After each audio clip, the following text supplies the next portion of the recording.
Thanks for watching. In today's video, I'm just going to be doing a quick little chit chat about a question that I get asked quite a bit with running Chicklet Plus, and that is, where do I get my books that I review? I did record kind of like a why I started Chicklet Plus video, and I touch on that in there, but I thought I would just do a quick little video. I get emails a lot from people asking, what do I need to start a book blog? Do you have any advice or tips? And then where I get my books is asked in almost every email. People think that it's really expensive to start a book blog and that they have to go out and buy all these books and, are they able to afford it? So I just thought I would make this quick little video to maybe help some of you out if you're thinking about starting a book blog. I mentioned in my previous video that when I started, all I was doing was like going to the library. I mean, it doesn't take anything to have a library card. I volunteered at a library younger years. I can't think of how old I was, but I did it for a few years. I volunteered after school and on the weekends at the library, and I thought it was amazing. I've always been bookish my whole life, so being able to work and be surrounded by books, I just thought was the coolest thing. I would babysit a lot as well, and with each of my charges, we had a library day that we would plan out, and I would take them to the library and we'd get books. But that is my number one tip, I would say, is get your library card and go to the library and get those books that you want to get. One would just be, do you have any books on your bookshelf? Start with those. And those could even be books that you don't need to reread. You've already read them. Just go ahead, write your reviews, put them on your blog, write your thoughts down on them. Some, maybe it's been a while since you've read them, so you might need to reread them, but that's okay, and that's inexpensive, and you have them right there. So great news. Another great way, and this is what I did as well, is swap with your friends. I am lucky to have a few friends that are interested in books. I honestly really don't have that many bookish friends either, which is why it's so amazing to create a book blog, because now I feel like I have all these friends in all these different areas and we can talk about books virtually. I've even been fortunate enough to do some events where I got to meet these other bloggers and authors and readers, and that is so cool, and I completely credit my book blog for letting me be able to do that. But if you do have any friends or family members that like to read and have some books that you can, do a book swap with, or just ask, hey, can I borrow such and such book? Then there you go. Then you have another way that you can review books. So those are kind of the three things that I did when I was first starting: the library, books of my own, and borrowing from friends. Sometimes even like going to garage sales. I live in Iowa, and garage sales are a huge thing. Like, garage sale season is coming up, and I'm so excited because, okay, so our garage sales in this area, I mean, it's not like you just go to a garage sale and you get a few things. Like, there's houses that sell like breakfast burritos and Rice Krispie treats and all these amazing things. And so when I know it's garage sale day, I'm just like, I get really excited about it.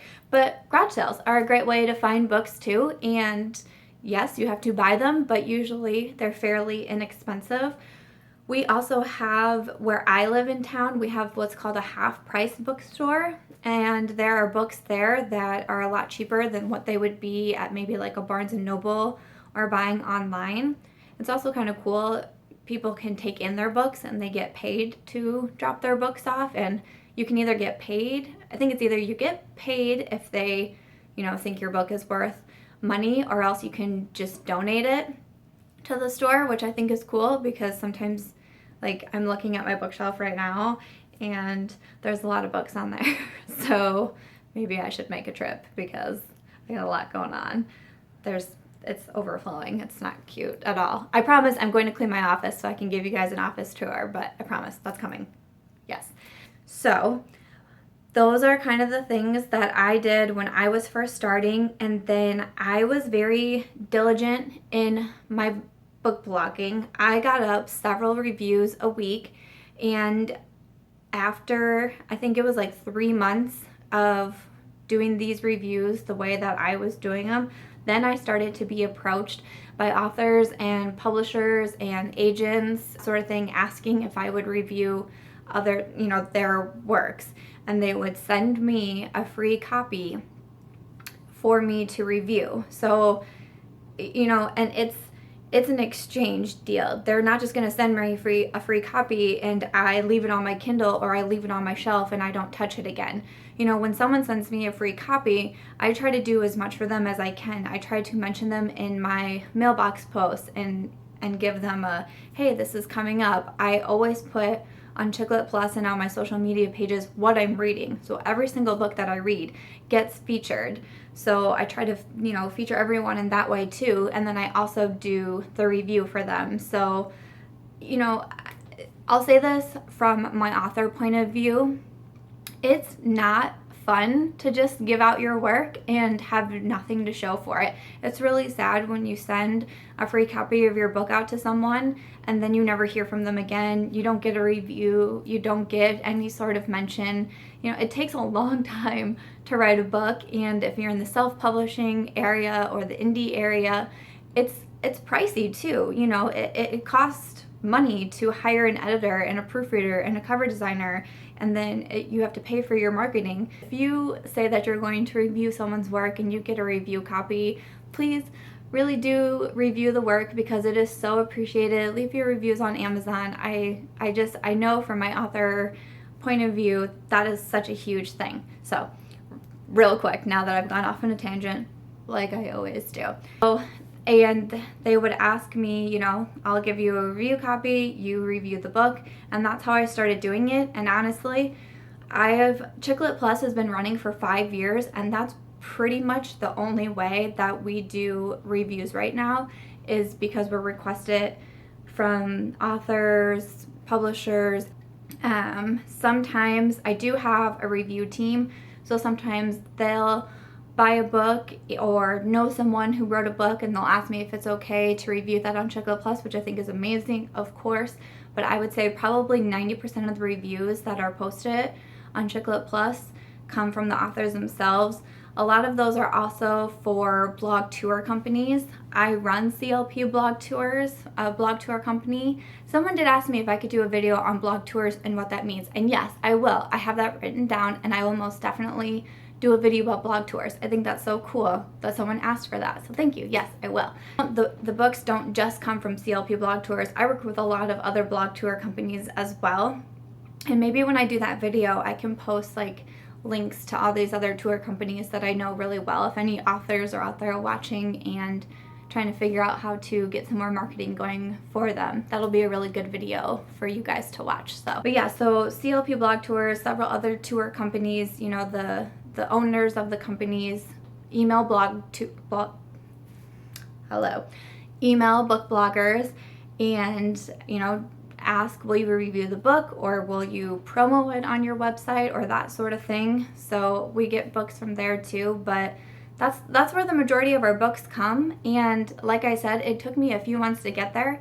It wasn't like I just put a book blog up and all of a sudden all these people were knocking on my door like, hey, will you please review my book? I'll send you a copy.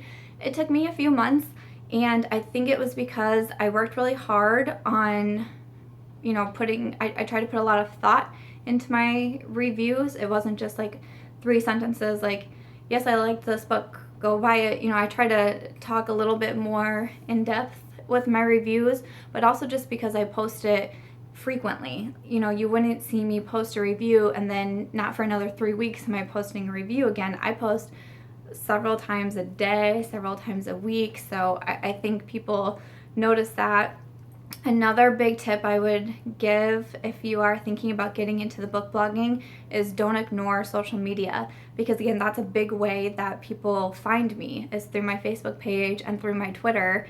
And using those hashtags really do work on Twitter, I promise you that. Find me really easily through my social media, and then they find my website, and then they find my review policy, and there we go. So that's a big thing too, is don't ignore the social media. It can be super hard to learn.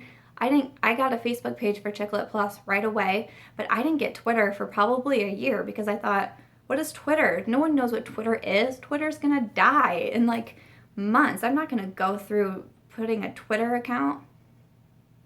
And now you can't do anything without Twitter. Everyone tweets. Everyone tweets.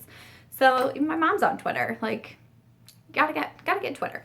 So those are probably the 2 social media sites I would really recommend, Facebook and Twitter. There's a lot of other ones. We have a Pinterest page for Chicklet Plus, things like that. But don't ignore your social media. People will really find you that way, and social media is another huge way that you're helping promote these authors, because once you build up your followers and you have a good following, and you send a tweet to those followers or a Facebook post and you say, hey, I'm reading this book, I'm liking this book's in my mailbox, hey, I reviewed this book, I gave it 5 stars, and you put it out there on your social media, and then other people see it and other people are interested in your book and then they're buying it. I mean, it's just like a domino effect. And so authors and, publishing companies and publicists will see that, and then they will want you. So I work with a lot of the same companies. I feel really fortunate that I get to work with both the traditional publishers, and I get to work with indie publishers, and I get to work with self-published authors. I think that's so awesome. So Chicklet Plus works with everybody, and we really get a wide array of books that way. So those are the ways that I get books, both in the past when I first started and now that I'm more established. And I hope if you are thinking about starting a book blog, that this post kind of helped to give you some ideas and insight on how I did it. I mentioned this in my other Chicklet video, which I'll post in the box below, that I'm not very much a tech person, so I did hire someone to make my website for me because I didn't know how to do that. She's no longer in business. If you just Google and look around, and if you see other websites that you really like, just even dropping them a line or tweeting them, send them a tweet, ask them who did their website, and I'm sure people will be able to tell you who did it for them, and you'll be able to find a connection that way. So those are my tips and ideas and suggestions for you, and most importantly, how I get my books. And I hope you enjoyed this video. If you did, please give it a thumbs up, and if there's any other videos that you want to see or you have questions about my book blog, about publishing, about authors or blog tours, or any other things that you want to know, I would be so happy to make those videos for you. This journey so far on YouTube has been short, but it has been amazing. And thank you so much to everyone who comments and writes your emails to me, because it's just amazing. It's overwhelming to try something new and to have such a good response come from it. So I'm very appreciative, and I will wrap this up now before I just keep talking away. So until next time, thanks for watching.